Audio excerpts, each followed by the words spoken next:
जय हिंद प्यारे दोस्तों, स्टेज में आपका स्वागत है। आइए, एक आपका बहुत ही शानदार इन्फॉर्मेशन आया है रेलवे की तरफ से, रिक्वायरमेंट की तरफ से ग्रुप डी वालों के लिए बहुत ही शानदार आया है वैकेंसी के लिए।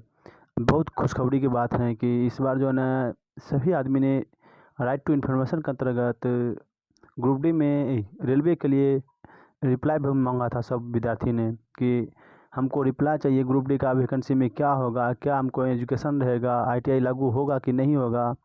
तो इसके तरफ से रेलवे ग्रुप डी ने उधर से रिप्लाई भेजा है। तो रिप्लाई के तहत आपको हम बता दें कि क्या क्या रिप्लाई भेजा है। पहले देखिए, आपको बता दें कि देखिए नोटिफिकेशन में आ जाया है और अभी तुरंत जस्ट आया है नोटिफिकेशन। इस नोटिफिकेशन में क्या क्या लिखा है, नहीं लिखा है, इसके बारे में आपको हम बता दें थोड़ा। देखिए, पहला इसमें आदमी जो पूछा था हमसे 3 प्रश्न पूछा था रिक्वायरमेंट सेल से। तो 3 प्रश्न क्या क्या पूछा था। पहला पूछा था कि पहला मेरा था कि देखिए, आपको बता दें, लिखा हुआ आपको दिख रहा होगा कि पहला था कि what is the minimum education qualification for level 1 और first group D for open market requirement reverse back in detail. इस पूछ रहा था कि कम से कम आपको बताइए कि लेवल 1 के लिए ग्रुप डी का एजुकेशन मेरा कितना रहेगा। मिनिमम एजुकेशनल आपको बताना है कि 10वां पास रहेगा, कि आईटीआई रहेगा, इसके बारे में हमको पूछ रहा था। दूसरा, इधर से जो सब कोई किया था, आरटीआई किया था। तो दूसरा कहते हैं in level group D what is the education qualification for technical department like civil engineering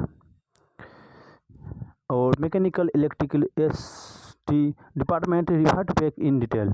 तो कहा था कि आखिर ग्रुप डी में ये जो मेरा एजुकेशनल जिसका टेक्निकल विभाग के लिए आपको क्या क्या करना पड़ेगा, सिविल इंजीनियरिंग के लिए, मैकेनिकल के लिए, इलेक्ट्रिकल के लिए आप कौन कौन सा क्वालिफिकेशन इसमें के लिए अनिवार्य है, नहीं है। तो आप कौन कौन सा क्वालिफिकेशन रहेगा तो हम फॉर्म भर सकते हैं, नहीं भर सकते हैं। इसके लिए भी सभी विद्यार्थियों का आरटीआई किया था और उसका भी रिप्लाई उधर से भेजा है कुछ। और लास्ट रिप्लाई में इधर से क्या था आरटीआई की, how many vacant post in group D all over Indian railway and as date जो मेरा 25/9/2024। अर्थात तो कितना वैकेंट मेरा अभी तक, कितना ग्रुप डी पोस्ट मेरा खाली है।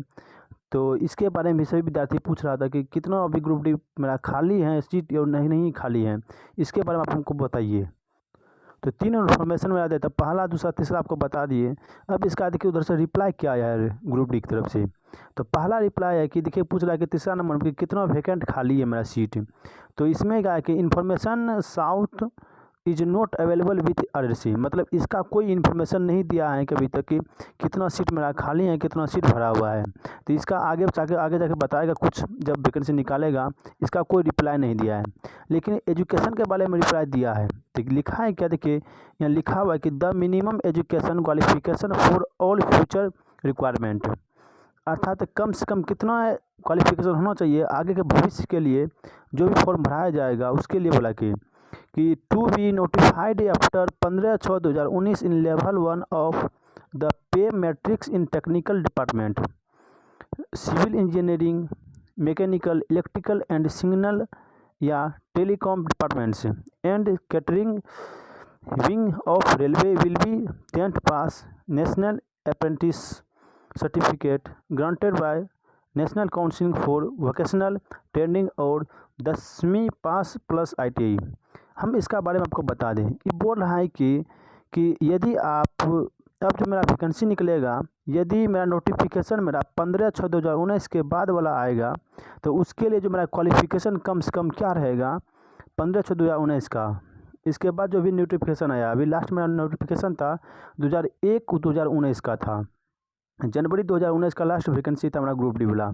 और अभी जो मेरा कितना का है 15/6/2019 के बाद बोल रहा है कि जो भी आएगा अब ग्रुप डी का वैकेंट, मतलब जो भी पोस्ट आएगा, उसके लिए आपको कौन कौन सा क्वालिफिकेशन होना अनिवार्य है, तो आपको बताते हैं हम। तो पहला कर रहा है कि 10वीं पास प्लस नेशनल अप्रेंटिस सर्टिफिकेट, 10वां पास आप अनिवार्य होना चाहिए। साथ ही साथ अप्रेंटिस किया हुआ होगा, आपका एनएसी सर्टिफिकेट आपको वहाँ मिला होगा, जहाँ पर आप वहाँ अप्रेंटिस किए होंगे, वहाँ से आपको एक सर्टिफिकेट दिया होगा, एनएसी सर्टिफिकेट जिसको बोलते हैं, नेशनल अप्रेंटिस सर्टिफिकेट आपको दिया होगा। साथ ही साथ national council for vocational training, अर्थात आपको एनसीवीटी का जो भी आप किए होंगे कोर्स ITI में NCVT किए हैं ना, तो NCVT का आपका उसमें आपको पोस्ट जरूर आपका जो डिग्री दिया होगा NCVT से आप यदि ITI किए हैं तो NCVT के लिए वाले बताया गया है कि और NSC अर्थात अप्रेंटिस कम से कम ये होना चाहिए। और साथ ही साथ बोला कि या 10वीं पास प्लस ITI, 10वीं पास प्लस IT यदि मान लो कोई अप्रेंटिस नहीं किया है तो क्या वो फॉर्म भर सकता है या नहीं भर सकता है, तो उसके लिए भी बोला है कि ये कम से कम आपको 10वीं पास होना अनिवार्य है और साथ ही साथ ITI करना भी अनिवार्य है। तो 10वीं पास और ITI आपका क्लियर है तो आपका वैकेंसी आपका बनेगा, ठीक है, आप फॉर्म भर सकते हैं। हालांकि 2019 का जो मेरा आया था उसमें भी यही बोला था कि ITI आपका अनिवार्य कर दिया जाएगा, लेकिन जो नॉन टेक्निकल आदमी था अर्थात जो ITI नहीं किया था उसका भी फॉर्म लिया गया। जब ये सब प्रोटेस्ट किया नॉन टेक्निकल वाला ने, तो प्रोटेस्ट करने के बाद सरकार को लास्ट में बोला ठीक है हम नॉन टेक्निकल वाले के लिए भी सीट देंगे। तो यह भी कंफर्म नहीं किया है कि 10वीं पास प्लस ITI होगा। ये आपका अब ओरिजिनल जब नोटिफिकेशन आएगा जिस दिन फॉर्म भरने वाला उस दिन आपका कंफर्म हो जाएगा। लेकिन बोल दिया है कि सारे में कह दिया है कि 10वीं पास प्लस ITI अनिवार्य है आपका, ठीक है। तो यह था मेरा मिनिमम एजुकेशनल जो क्या क्या इसका था ITI की क्या क्या किया था विद्यार्थी ने और उधर से क्या रिप्लाई आया इसके बारे में हमको हम डिटेल से बता दिए। तो यह था मेरा आज का सूचना, बहुत ही खुशखबरी की बात है आए, ठीक है। यदि आपको सूचना इसी तरह से आगे भी चाहिए तो इसी चैनल से जुड़े रहिए और साथ ही इस चैनल को आप सब्सक्राइब कर लीजिए, ठीक है।